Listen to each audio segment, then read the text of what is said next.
Olá, você está no Átomo Quântico. Hoje vamos começar um quadro sobre respondendo perguntas.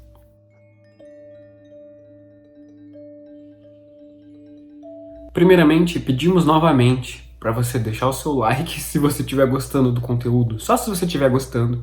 Isso nos ajuda ao YouTube recomendar o canal para outras pessoas, por classificar como relevante, que as pessoas estão interagindo.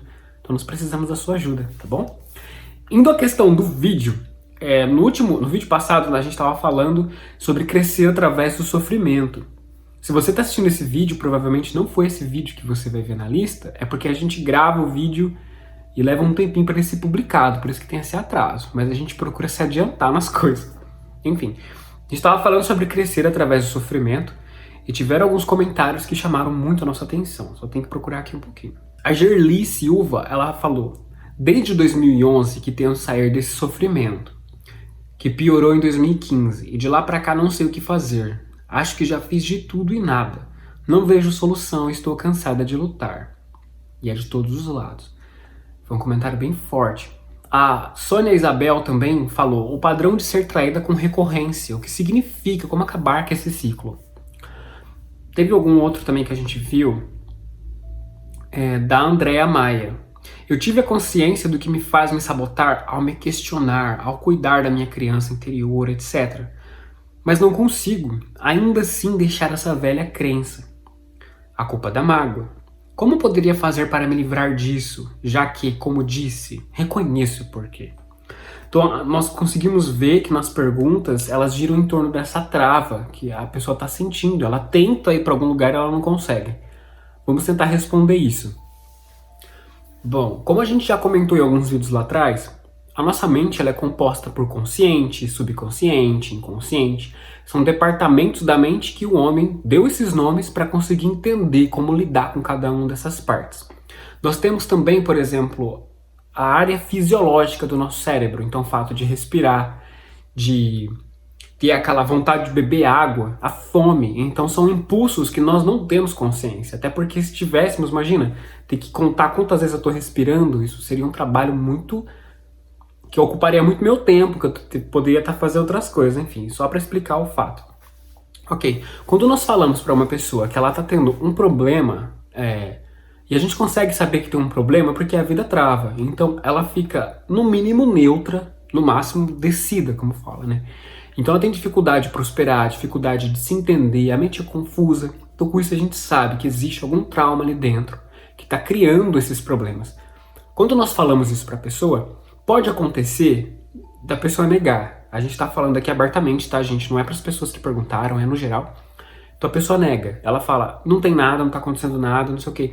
Só que a pessoa fala isso em uma resposta consciente. Então o que tem ali embaixo dela, dificilmente ela parou para ver. E normalmente o que acontece muito hoje em dia é que nós, muitas vezes, morremos estranhos para nós mesmos. Então temos lá nossas preferências e gostos, coisas que achamos legal ou não, e muitas vezes nós nem sabemos o que é isso para nós. De tanto que a gente se anula para poder viver em função do outro, por exemplo, para poder agradar as figuras que eu respeito, como papai e mamãe, para conseguir trabalhar para sustentar alguém que mora comigo, então eu tenho que me sujeitar a um emprego que pode ser que eu não goste. Então a gente vai vendo que é uma sucessão de anulações que chega a um ponto que a pessoa não se reconhece mais. E é esse a grande questão. Quando o indivíduo se desconhece, é um estranho para si próprio, obviamente ele não vai saber que existe alguma coisa ali dentro. Só que a gente consegue saber que existe porque, novamente, a vida está com problema, né? Tá tudo dando problema. Nós costumamos responder nos comentários que é necessário perdoar. E o perdão realmente é a saída. Perdoar é 70 vezes 7. Então nós vemos que se há um trauma, há uma informação negativa que foi registrada em relação a alguém, em algum lugar, em algum momento. Então nós trabalhamos no perdão justamente para desconfigurar esse trauma, para conseguir trocar aquela raiva, aquela tristeza, aquela amargura por aceitação, de entender que tinha que ser como foi, enfim. E esse processo de perdão, gente, ele não é fácil, ele não é rápido.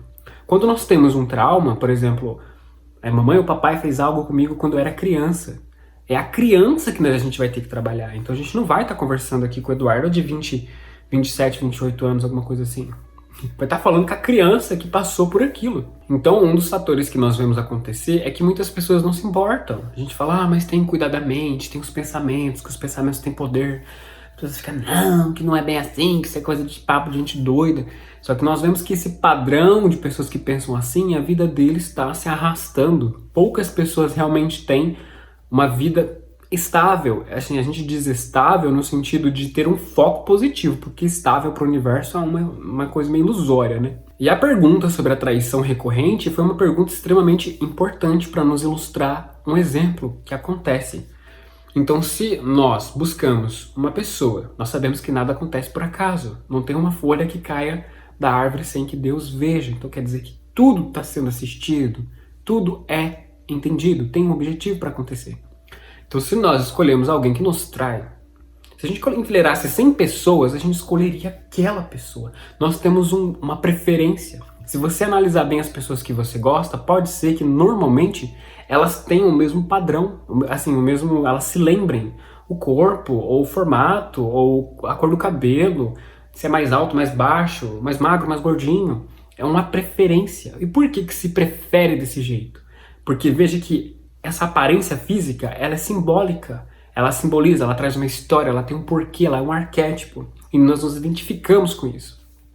E veja que o que me faz atrair por isso? É familiar. Então, se eu atraio pessoas que me traem, que foi o exemplo da pergunta, é porque eu tenho um trauma que está registrado lá no passado que tem isso daí. Eu vi alguém sendo traído por outra pessoa. Eu aprendi que a vida é assim. Então, se eu tiver 100 pessoas para escolher, eu vou escolher aquela que eu conheço, que é familiar, que eu consigo lidar com ela. Quando a gente ouve isso, a gente pensa, nossa, que absurdo. Mas é totalmente plausível. O nosso ego, ele gosta de interagir com meios que ele entenda, que é seguro. Porque se a gente vive na insegurança, a gente vive com medo. E com isso a gente não consegue ter uma prosperidade mínima que seja. Então, independente se a gente está seguindo esse caminho do negativo, a gente está prosperando de um jeito ou de outro. Conseguem perceber a diferença de uma coisa e outra? Mas para reiterar essa questão, veja, se tá tendo um problema, tá tendo um problema. É tão óbvio que a gente pensa, nossa, tá aqui pra ouvir isso, né? Então, assim, abraça a causa, procura entender. Foca, fala, cara, o que tá acontecendo na minha vida? Que tipo de pessoa que eu tô atraindo? Relacionamento amoroso, amizades, como que tá isso? Ah, meus amigos não se importam, eles não estão ali quando eu preciso, o cônjuge também parece que faz pouco caso. Ok, temos um foco aqui. O foco é descaso, ausência. E a gente pega isso daí e fala, vamos ver lá atrás, como que era lá atrás? Papai era ausente, mamãe era ausente, eles não se interagiram um com o outro, eles não se conheciam direito. Então a gente consegue enxergar que existe um trauma criado ali que projeta essas preferências no presente. O que a gente faz então? Inicia o processo de perdão. E esse processo de perdão ele pode ser tanto via oração, por exemplo, o Pai Nosso, a oração que você prefira, siga a tua religião se você preferir, mas ela tem que ter o perdão de mim para quem fez. Eu também tenho que pedir perdão para aquela pessoa. E quando a gente ouvir isso, fala, nossa, eu tenho que pedir perdão, sendo que a pessoa que fez aquilo comigo, sim, porque nós guardamos uma informação negativa em relação a alguém. Veja que a pessoa nos dá o que ela tem.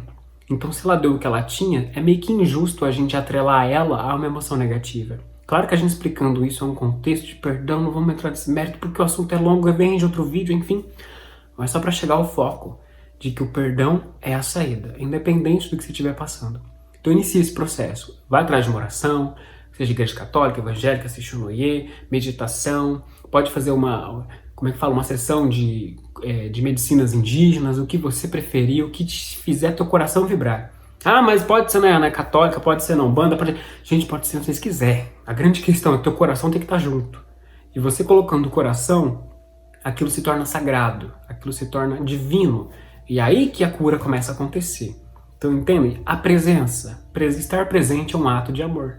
E é isso que realmente importa na catarse, ok? Até o próximo vídeo.